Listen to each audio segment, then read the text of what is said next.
जय श्री राम। जय श्री राम। दोस्तों, माता पिता गुरुदेव की जय। आइए दोस्तों, अपन थोड़ा सत्संग करते हैं। सदगुरु कबीर साहब का एक दोहा लेते हैं और उसी के आधार पर अपन सत्संग करेंगे। तो कबीर साहब भक्ति के बारे में क्या कह रहे हैं वो अपन समझें। सदगुरु कबीर साहब कह रहे हैं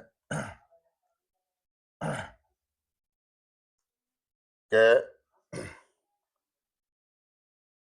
कामी क्रोधी लालची, एक साखी है सदगुरु कबीर साहब की। कामी क्रोधी लालची जिनसे भक्ति न होए, वो भक्ति करे कोई सूरमा, जात बरन कुल खोए। तो इत सदगुरु कबीर साहब कह रहे हैं कि जात बरन कुल खोए। वहां कोई जात नहीं है, वहां कोई बरन नहीं है, ना वहां कोई कुल है। सिर्फ कुल है तो सिर्फ राम जी का कुल है, भक्ति का ही कुल है और दूसरे कुलों की कोई जरूरत नहीं है। जय तुलसीदास जी महाराज कह रहे हैं जात, तुलसीदास जी महाराज 10 चीजें गिना रहे हैं रामायण जी में। जात बरन कुल धर्म बढ़ाई, और धन बल परजन गुण चतुराई। हे शिवरी, मैं इन लोगों के पास नहीं जाता जो धन का अभिमान करे, बल का अभिमान करे, कुल का अभिमान करे। इन सब मुझे कोई लेना देना नहीं है। मुझे जो कोई प्रेम से बुलाता है मैं बस उधर जाता हूँ। तुमने मुझे प्रेम से बुलाया, तपस्या की, मैं आया। और भक्ति कोई ऐसी नहीं है कि हम आज सदगुरु से दीक्षा ली या और हमारी कल चमत्कार हो लगे। भक्ति तो धैर्य धारण करने की वस्तु है। धैर्य धारण करते रहो और राम राम रटते रहो। राम राम धीरे धीरे कभी वह पकेगी, भक्ति पकेगी, परमात्मा रीझेंगे तब। भक्ति कोई बंदरों की किसानी नहीं है। कैसे बंदरों की किसानी? कैसे कि किसी गांव में बगीचा लगा हुआ था और बगीचा में बंदर आम खावे जाया करते थे, आम अमरूद फल खाया करते थे। तो किसान ने सोची जिसके वे आम और अमरूद थे कि ये बंदर सब उजाड़ देते हैं। तो बंदरों के लाने घेर के किसान ने बहुत पिटाई करी। एक दिन अति पिटाई करी। यानी बंदरों की किसानी भक्ति नहीं है। भक्ति तो धैर्य धारण करने की है। धैर्य धारण करना पड़ेगा। ऐसा नहीं कि हमने आज नाम दान लिया, कल नाम मंदिर गए थे, आज चमत्कार हो लगे, कल गुरु महाराज से गए थे, आज चमत्कार हो लगे। ऐसा बिल्कुल नहीं है। तुम्हें धैर्य धारण करना पड़ेगा और समझना पड़ेगा। और बेकरी भाषा से राम राम का स्मरण करते करते मध्यमा, मध्यमा से पश्चंती, पश्चंती से परपरा, बहुत देर लगेगी। तो जब बंदरों के लाने किसान ने मारो तो हर दिन तो आम बंदर पटकते बेचारे रोज, साधारण बंदर। लेकिन उस दिन कहा है कि जो बंदरों को मुखिया सरपंच था वो गठा गाँव, वो बाँ में दे धनाधन दे धनाधन दे धनाधन कर दी किसान ने। तो अब बाय बहुत दर्द भाव जो बंदरों को मुखिया थो, सरपंच थो, बाने आके लगे हाथ मीटिंग बुलाई, सब बंदर इकट्ठे कर लाए। वो बंदरों से कहा कि भाई देखो, आज हमारी तुम्हारी पिटाई भी होती, आज हमारी भी भाई। फिर क्या करे महाराज? तो फिर एक ही उपाय है कि अपन एक काम करो सब जने, जो हम कहें वो करो। बंदर को मुखिया बोलोगे जो हम कहें वो करो। कई कहा, कई अपनी खुद को बगीचा लगा लो। फिर कोई कैसे मारे वो? जब अपन खुद को ही बगीचा लगा लेंगे, अपने आम खाएंगे, अपन अपने अमरूद खाएंगे, अपने ही फल फूल खाएंगे, तो फिर अपन ना कोई मारेगो ना कोई भगाएगो। तो बंदरों ने बड़ी खुशी भाई कि बिल्कुल सही कह रहा है सरपंच साहब, आपने पहले क्यों नहीं बताई ये बात? हम हर दिन रोज पिटाई खाते, हमें वो रोज मारते। तो महाराज बताओ उपाय का है, कैसे किसानी करी जाती है? हमें तो जात नहीं है। तो चल रहा है एक एक बीज ढूंढ के लाओ। सब बंदर कितने हो तुम? सब बंदर एक एक बीज ढूंढ लाओ आम के। आम के बीज ढूंढ लाए भी। चलो अब क्या करें सरपंच साहब? चल रहे अब थोड़े थोड़े दूर बैठ के वो गड्ढा खुदो, गड्ढा खुदो लाए। उनने कही अब जा में खाद डाल लो। खाद डाल दो, पानी डाल दो, गुठली डाल दो भाई में, ऊपर से पूर दो। अब कई बस अब इंतजार करो। अब बंदर इंतजार कर सकते का? ना बंदर कर सकते, ना बंदर को मुखिया कर सकता, क्योंकि वो भी तो बंदर ही है ना। तो अब भावे अपने अपने पेड़ लगा लाए, उन्हें बीज लगा ला और भावे अपने अपने पेड़ के बगल में बैठे। 10-20 मिनट बैठे होंगे, आधा घंटा बैठे होंगे, ज्यादा तो बैठ नहीं सकता बंदर। अब वे बंदर तो सरपंच साहब को इंतजार कर रहे थे, मतलब सरपंच साहब खुद ही नहीं बैठ सकते, वे भी बंदर ही है ना। तो बंदर ने, सरपंचों को बंदर ने कहा कि देखो भाई उगे कि नहीं उगे। उनने अब ही तो लगा तो आधा घंटा पहले ही, देखो तो वो तो मैं वहां का अंतर पड़ रहा होगा आधा घंटा में है। नहीं, कहीं उगे कि नहीं उगे महाराज, तो कह रहे फिर गड़ाओ जल्दी भाई, फिर गड़ा गए। फिर आधा घंटा फिर इंतजार करो, अब देखो अब उगे आओ हो, फिर भी नहीं उगो। तीन तीन अखबार तो सरपंच साहब ने सेंड करी, फिर इसके बाद में कह रहे इंदुर भैया ये वो तो अपन भाई खात रहेंगे। तो कहने का मतलब है बंदर की किसानी भक्ति नहीं है, सत्संग नहीं है। सत्संग और भक्ति के लाने धैर्य धारण हमें करना पड़ेगा, और पूर्ण निष्ठा के साथ सदगुरु का दिया हुआ नाम जपना पड़ेगा। और अगर किसी के पास नाम नहीं भी है मेरे भाई बहन, तो सबसे सुंदर नाम है राम नाम। राम नाम से बड़ा और कोई मंत्र नहीं है संसार में, अगर हो तो मुझे बताना आप। राम नाम, बब्बा खां चले जाओ, शंकर जी के मंदिर चले जाओ, और वहां बैठ के उन्हें ये सुनाओ, उन्हें ये सदगुरु मान लो, हनुमान जी महाराज जी।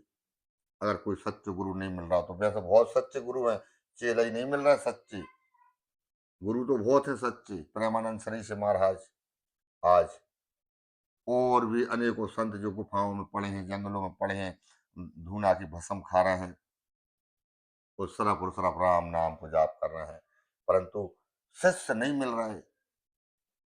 शिष्य तो हो जाए, सदगुरु तो बहुत हैं, और अगर नहीं मिले, आप ढूंढ लिया आपने नहीं मिला, तो आप बब्बा खां जाओ और वहां बैठ के प्रार्थना करो, हे सदगुरु जय जय जय हनुमान गोसाई, कृपा करहु गुरुदेव की नाई। वे गुरु भी है, संत भी है, सब संसार के संत हैं, हनुमान जी महाराज संता है।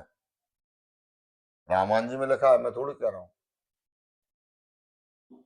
और संसार जितने धाम है, ये धाम है, हनुमान जी महाराज धामा है, धामा, सब धामों के धाम, धामा, सब संतों के संत, संता है। तो हमें कोई अच्छे संत सदगुरु नहीं मिल पा रहे, हमारे का जो कारण बस हम नहीं जा पा रहे, तो हनुमान जी महाराज का रोक है। और सीताराम तो तुम जानते ही हो मंत्र, उन्हें सुना दो पक्को होगा। और भाई सुनाओ, जाओ आओ, शनिवार मंगल जाओ आओ, भक्ति करो, सुनाओ, अपने आप पूरी भक्ति पक जाएगी, गारंटी है बाहर आ जाएगी आपकी जिंदगी में। तो कबीर साहब कह रहे हैं यही बात कि भक्ति करे कोई सूरमा, जात बरन कुल खोए। जो भक्ति करते वहां पर जात कहाँ रहते, वहां तो पर हरि को भजे सो हरि को होई, जात पात न पूछे कोई, और हरि को भजे सोई हरि को होई। तो जाति पाति की हम तुम सब बनाए हैं, ये हम तुमने बनाई है, राम जी ने नहीं बनाई। राम जी ने बनाए 4 वर्ण। अच्छा वे वर्ण कौन से हैं, वो हमने फिर जातियों में विभाजन कर दिया। बाकी भी जाति भी हमारे अंदर ही, ये धर्म है, वे जो वर्ण 4 है वे हमारे अंदर ही हैं। ये हमारा ब्राह्मण है, जहाँ सोचने की शक्ति, ब्राह्मण ज्ञान देता है ना, ब्राह्मण का काम क्या है, ज्ञान देना। तो जही सब देगा ना, मुखार बिन से जहाँ में सोचेगा तभी देगा ना। तो यही ब्राह्मण है। ये क्षत्रिय है, रक्षा करते हैं हमारे पूरे शरीर की, तीन ही वर्णों की रक्षा करते हाथ, ये क्षत्रिय है। अब तीनों को भरण पोषण कौन करते, वैश्य, किसानी करते, व्यापार करते, वैश्य को काम है किसानी करना, व्यापार करना, और तीन ही वर्णों को भरण पोषण करना। तो वैश्य जो हमारे पेट, और हम जबरन में शूद्र बने फिर रहे हैं संसार में, हम शूद्र कह रहे हैं, शूद्र है तुम नहीं है भैया, सब शूद्र है, और सब ब्राह्मण है, और सब क्षत्रिय हैं, और सब वैश्य हैं। तुम अपने आप में क्यों शूद्र समझ रहे हो अपने आप को? जो वैश्य है, हमरो जो पाचन तंत्र जो है ना, जो खून बना के सब शरीर में संचार कर रहा है, पेट ही वैश्य है, जो भी बाहर नहीं है। हमने जबरन थोप दिया है। और शूद्र कौन है? जे हमरे पैर, चाहे कीचड़ हो, चाहे ठंड पड़ रही हो, चाहे हमें कछु भी कहीं जाना हो, तो ये तीनों को भार उठा के बेचारे पैर चल देते हैं। कांटो है, पानी में खचना मच रही है, मनो बहुत इन्हें ढोरा हुआ है ना तीनों है। तो ये संसार के शूद्र, ब्राह्मण, क्षत्रिय, वैश्य ये तो फैल हो सकते हैं, लेकिन जो राम जी ने बनाया है जो वर्ण, ये फैल नहीं हो सकते। ये अपनो कर्म नहीं छोड़ सकते। क्षत्रिय ने भले चाहे रक्षा करवो बंद कर दा हो, ब्राह्मण ने ज्ञान देना बंद कर दा हो, वैश्यों ने भरण पोषण करवाना बंद कर दिया हो, शूद्रों ने अपनी व्यवस्था बंद कर दी हो, काम करना बंद कर दिया हो, या संसार की रीति है, वह हो सकता है। लेकिन जो राम जी ने बनाया है चार वर्ण, ये बराबर वैसे कल थे, वैसे आज हो, वैसे कल रहेंगे, हमेशा रहेंगे ऐसे ही। तो भक्ति करे कोई सूरमा, जात वरण कुल खोए। तो मेरे भाई बहन, भक्ति, ज्ञान और कोई मजाक की बात नहीं है कि हमने एक अगरबत्ती लगा दी भक्ति हो गई। सुबह कम से कम आधा घंटा तो आपको बैठना ही पड़ेगा। अगर तुमने मनुष्य शरीर धारण किया है तो उस नाम महाराज को जप के लिए, जो नाम है ना राम जी को, नाम को जपने के लिए आधा घंटा सुबह, आधा घंटा शाम। और अगर आप सुबह शाम नहीं बैठ पा रहे कोई कारणवश, तो सोच तो हो ना आप। तो सोते समय ही हम सो जाएं और राम राम करें। तो हमारे संत महात्मा कहते हैं कि जो सोच सोच में राम राम को जाप करता है, बाकी नींद लगने के पश्चात भी वो सुबह तक बाको भले ही निंद्रा में है, लेकिन वो लिखा है वो भजन में ही। कितनी सुविधा दी है हमें संतों ने। हम सुबह शाम नहीं बैठ पाए तो सोच तो रोज है ना। हम सोच में ही संसार के विचार भूल जाए कि मुझे कल कहाँ जाना है। वो जाना है तो संसार हो, वो तो हमने विचार लगा ली कि हमें फलानी जगह जाना है, बा घड़ी घड़ी का सोचना है।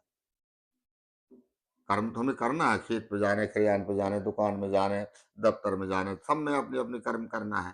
कर्म प्रधान विश्व कर राखा, जो जस करे सो तस फल चाखा। तो ये तो सब होएगी। लेकिन हम जब सो गए हैं, तब हम क्या कर रहे हैं? अच्छी नींद आएगी। और जो मन का है राम राम नहीं कहना चाहा। और जिस लोगों को नींद नहीं आए, उनके लाने एक अचूक औषधि है राम नाम, मेरी गारंटी है। कौन नींद नहीं आए, बीजा को उपयोग करके देखें। संसारी भूल जाए और राम राम राम राम कहें, तो उनको मन अपने आप ही सो जाएगा। चलिए आज तो राम राम को आ रहा हो अपन से। राम नाम ही एक ऐसी औषधि है, सारी बीमारियों की दवा, रामबाण। तो मेरे भाई बहन, राम राम को सुमरन करें और धैर्य धारण करें। और हम जब राम जी की भक्ति करने लगे तो फिर ज्यादा विशेष संसार की क्रिया है, जात बरादरी जो संसार की चीजें, भीतर तो हम सब एक ही हैं। एक नूर से सब जग उपजिया, कौन भला कौन मंदा। गुरु नानक देव महाराज कह रहे हैं कि एक नूर से ही हम सब संसार में 84 लाख जीव जंतु हैं, सब एक नूर के ही बंदे हैं। और भेद हमने समझ लो। जबरन में जो ठाकुर है, ब्राह्मण अच्छे हैं, सब बढ़िया है, अपने अपने कर्मों के अनुसार बनाए थे, व्यवस्थाएं बनाई गई थी। नहीं फिर ये व्यवस्थाएं भी कैसे चलती संसार की? कौन कटन करतो, कौन कपड़ा बनातो, कौन कपड़ा धोतो, कौन साफ सफाई करतो, कौन हमें ज्ञान देतो। इसलिए हमारे पूर्वजों ने जो व्यवस्थाएं बनाई थी, बाकी इसलिए नहीं बनाई थी कि आप उनसे घृणा करो। सब अपने अपने कर्म करके सब सत्संग किया करते थे संध्या के शाम के। ऐसे हमारे पूर्वज थे। हैं, सारी क्रियाएं सब अपने अपने कर्म करके आते थे। और शाम के सब लोग बैठ के राम जी का भजन सत्संग किया करते थे। भेदभाव नहीं करते थे। जो भेदभाव तो वही 100-200 साल से कभी चला दिया है। नहीं तो परीक्षाएं होती। तो हम आए एक ही गांव से, उतरे एक ही घाट, अपने अपने कर्म से हम सब हो गए 12 बांट। तो हमें धैर्य धरना है। बंदरों की किसानी नहीं है, सत्संग और भक्ति। राम राम का जाप करें और माता पिता की सेवा करें और दीन दुखियों की मदद करें। हम मनुष्य हैं, अगर हमें परमात्मा ने दिया है तो, और नहीं भी दिया तो शरीर तो कम से कम दिया ही है ना। शरीर के माध्यम से भी हम किसी की भलाई कर सकते हैं। और माता पिता की सेवा करें और राम राम का जाप करें और धैर्य धारण रखें। कब हम जो दीन दयाल के झनक पड़ेगी कान। फिर किसी दृष्टांत के साथ मिलेंगे। जब तक के लिए जय श्री सीताराम सरकार की जय।